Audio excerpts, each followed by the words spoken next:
विविधता हे भेदाचं कारण असू शकत नाही. सरसंघचालक मोहन भागवतांचा संघाच्या विजयादशमी मेळाव्यातून संदेश. समाजातील अराजकतेचा अंत करण्याचं आवाहन. संघ विचारांमुळेच सर्वोच्च स्थानी पोहोचलो. संघाच्या दसरा कार्यक्रमात रामनाथ कोविंद यांचं वक्तव्य. तर प्रत्येक भारतीयानं संघाचं स्तोत्र वाचलं पाहिजे असाही सल्ला.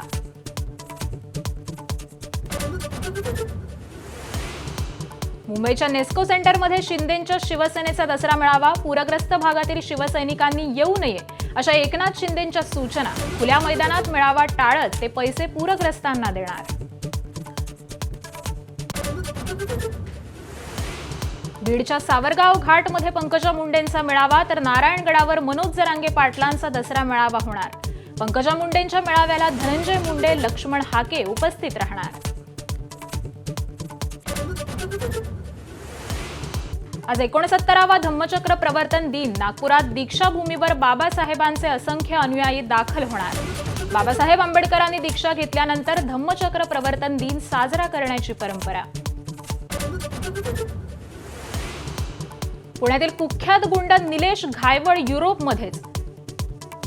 बायको आणि मुलगा भारतात परतले, मात्र 3 महिन्यांच्या व्हिसासह घायवळ युरोपमध्येच.